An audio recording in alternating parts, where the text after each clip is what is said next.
Confidence is such a valuable mindset for adults and children. Children that learn to build a healthy level of self confidence and self worth grow into adults that with a healthy level of confidence. Stats Canada shares that almost 20% of youth ages 12 to 19 suffer from low self esteem. Ipsos polling reveals that 40% of Canadians frequently lack self confidence in social settings. This is an important topic. Parents have a key role in helping their children to develop this confidence without having it turn into arrogance. At Parent Chats, we believe in helping parents and children have productive conversations on important matters like this. We have an amazing guest who is focused on empowering the next generation through self love. I know you'll get a lot of value from this show. I can't wait to share it with you.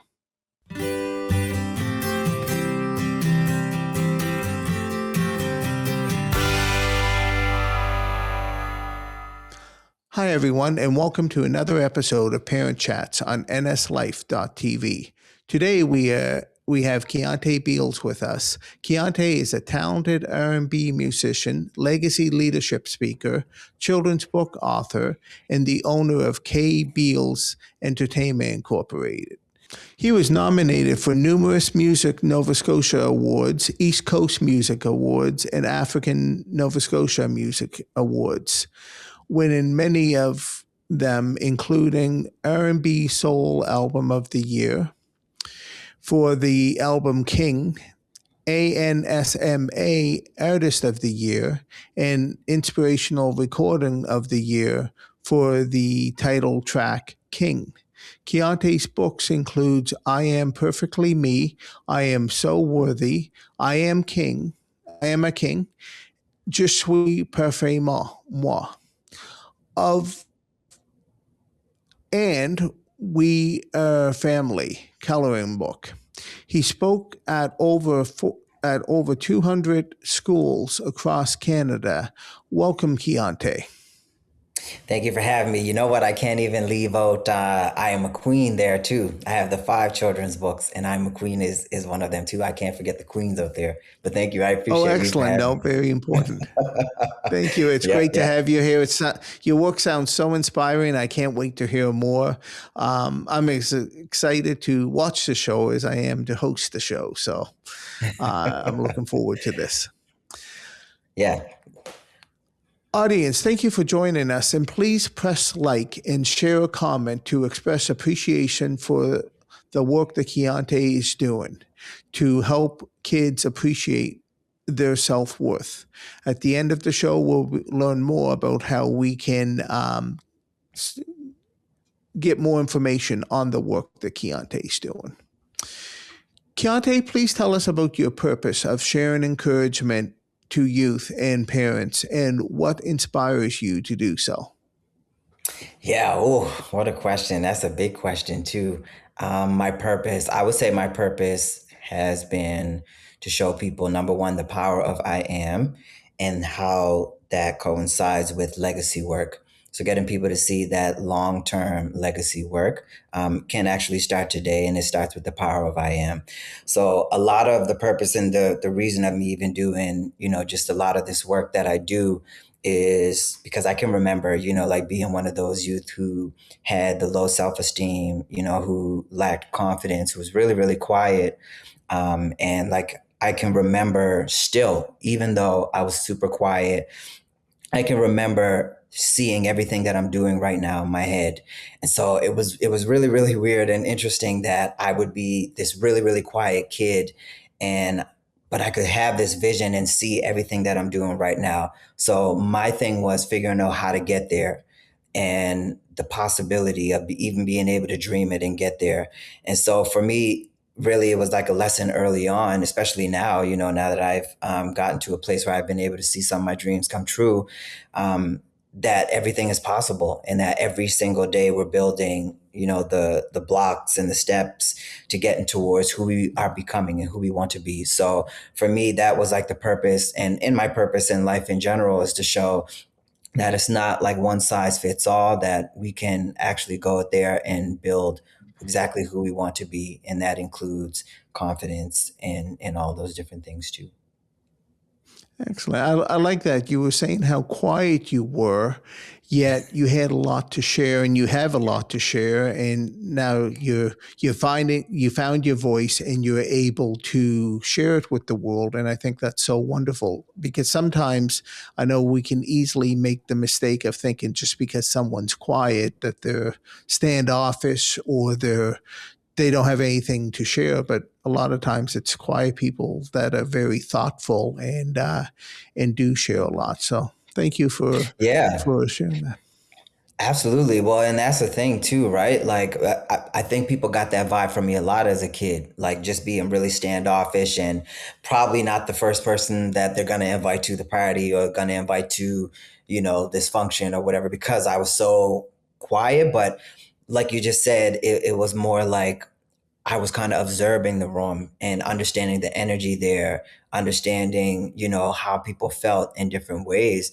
And I think that was like a really good skill. It actually is something that I use every day to this point, in an advantage, as an advantage, because it's been something like that. It's just beautiful to be able to listen, to hear, to feel that energy. So it's just interesting that you start out in a certain way, and some of the things you may not enjoy about yourself in the beginning, Exactly. you can learn to love them and use them, to the best of your ability. Yeah. I was quiet when I was young too. Now I joke that I think people wish I was more quiet, but yeah, I am who I am. uh, what advice do you have for parents to help their children build confidence? Hmm. I think number one, giving them the affirmations. Like if people notice, all of my children's books, they start with "I am." I really believe in the power of "I am," and that you can claim uh, who you are, and then become that. Even if you're not there yet, you claim it now and you become it over time. You start to see the blocks fall into place. And the one thing I always say, to parents, even the ones that reach out, that I've, have gone to the schools and stuff, and, the kids come back and have feedback. My one thing to tell them is like, it's really all about building the daily habits that lead to the bigger picture. I think when people talk about self love, the folks on the receiving end can feel extremely overwhelmed, because what does this even mean? Like, what does it mean to love yourself? How do you just wake up one day and do that? Well, you don't, right? Like, you don't. It's not realistic to just wake up one day and all of a sudden you just love everything about yourself. No, it's like over time you're building that confidence. Over time you're building the trust in yourself to be able to show up for yourself and the people around you and the people that you love. So, like, these are things that you just need to take your time with and be able to measure the results over time rather than all at once, and then to give yourself grace along the way. It's a journey, right? It's a journey. So true. Life is a journey, whether you're 4 or 94. And I, Yep. I as well believe in being a continuous lifetime learner. And I think what you're doing and helping children young, it's just incredible information that you're sharing with them, and perspective with them. And the parents too benefit, I'm sure, from what you're sharing with them. What resources do you suggest parents use or reach out to get if they or their children are feeling overwhelmed? It's so interesting because now well, first things first, I would definitely, of course, recommend my children's books. I know that it's a great foundational piece of the puzzle. Like, it starts there. All of my children's books start within the foundation of accepting who you are right now, the gifts and the things that you can do right now and that you have right now. Knowing that eventually you will grow, you will mold into different people, but it does start with loving everything that you are right now, finding worth through that love as well for yourself and building that over time, as I mentioned before. But what I was going to say is, I just feel like the schools right now, especially because I'm in the schools, I can remember starting in 2020 the I am experience and visiting the schools, and it was such a new topic to be there talking about emotional intelligence, to be there talking about self love, and all of these different things. It wasn't happening during that time. And the I am experience, I feel, was the first thing that really started to open up people's minds to, oh, this actually affects the kids' grades. This actually affects the culture of the school. This actually affects things in a much bigger way than we realize. And how can we make a shift now to make the experience for the kids, the parents, the staff, all work together? And the way to do it was through self-love. The schools, I find, is a really, really good resource. Like, the parents can definitely go to the schools and mention, some of these things, because the schools, for the most part, at least from what I see right now, are already working on some of these tools. If anything, is going to make them aware that these kids are struggling, and the teachers and the principals are around the kids sometimes more than the parents themselves. So if they're aware of these things, then they can start to shift some of the thinking and the mindset in the kids over time. And I just think that we all have such an important role to play, like, in the kids' lives, and it's really important that we're kind of locked in together in doing that and having, like, a better understanding of how to get there. Of course, there's things like, better help and things of that nature, but when I think about, like, long term and foundational, they will be in schools for the majority of the beginning of their lives. How do we start to really work together there and use those things as resources to bring the result we hope for? That's excellent. And I agree with you. And I think I speak a lot on my show about how a lot of parents are in the sandwich generation right now. They have aging parents and they have children's and families to look after. And as you're right, it takes a team, it takes a community to help these children out because they need guidance from the resources, from the teachers, from the counselors, and no, and products like yours and initiatives like what you're doing is just another way to help. And again, I want to express the appreciation for that. Affirmations. Let's talk about affirmations for a second because I like the fact that you use affirmation statements. How do you find that they help the children? Ooh, they help a lot. They help a lot. When I'm doing just all of the work that I've been able to do, I always think about what could have been helpful to me as a kid and what I would have wished and hoped for then.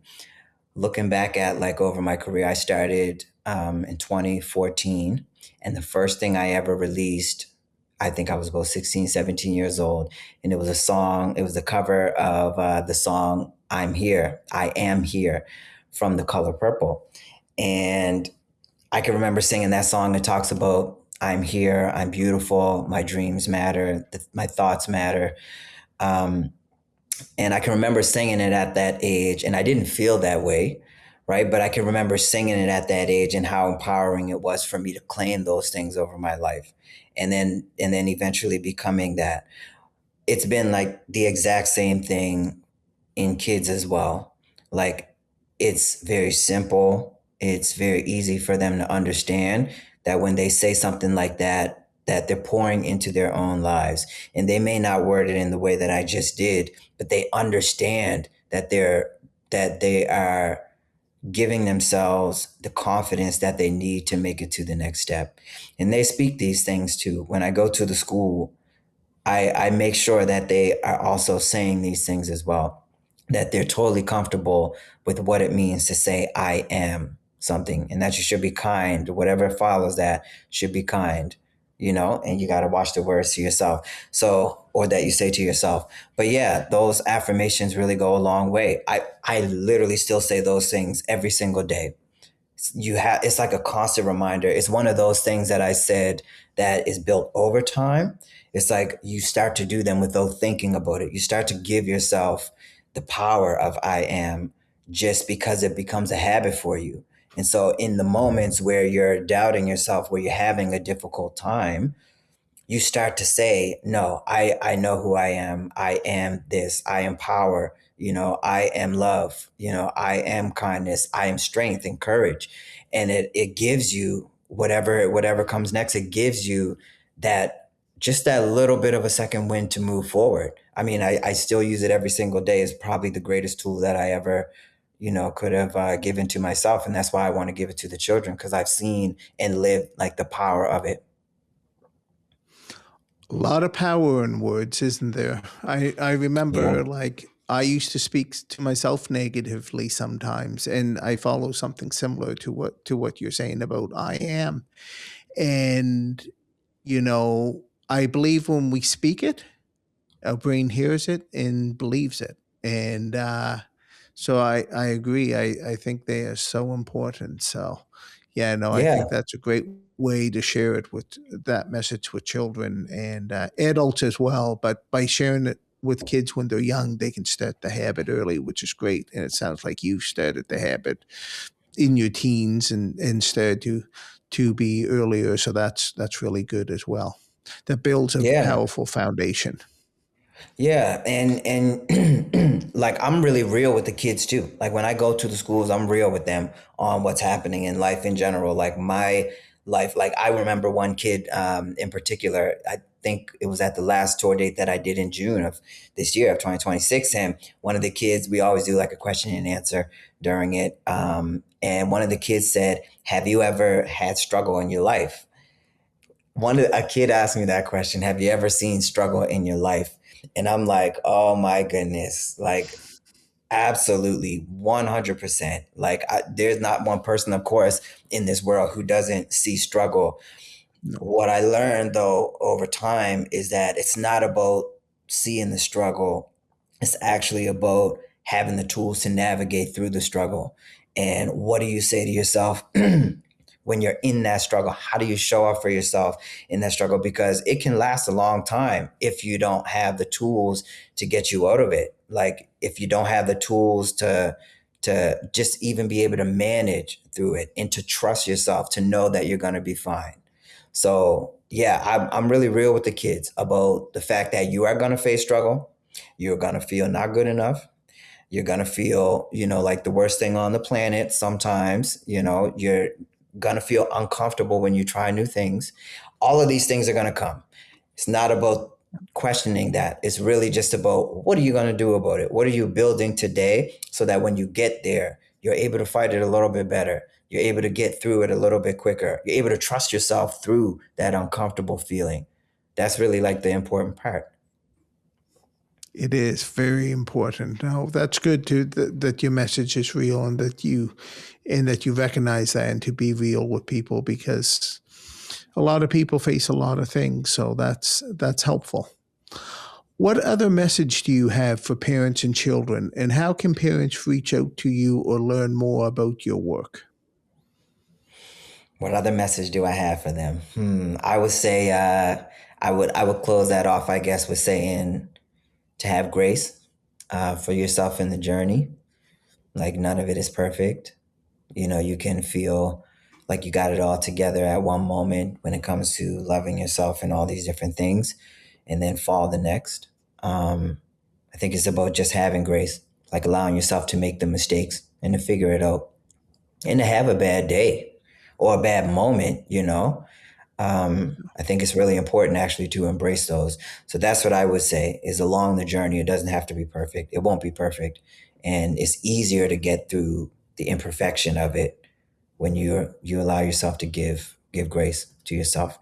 And then the last bit was how can people get in touch with me? How can they get in touch with you and learn more about your work? Yes.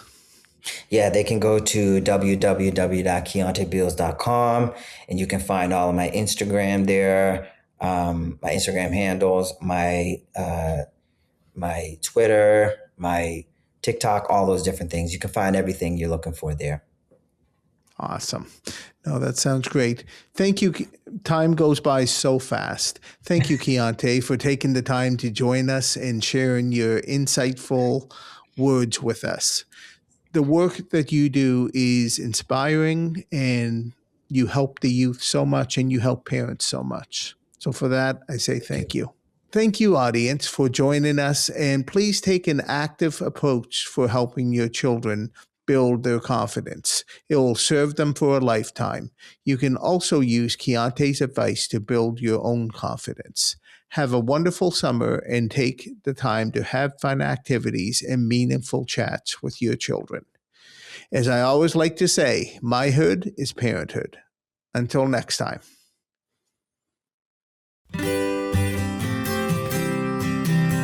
This community TV show was made possible through the support of Wild Lupin Media, providing Nova Scotia with media services since 1996.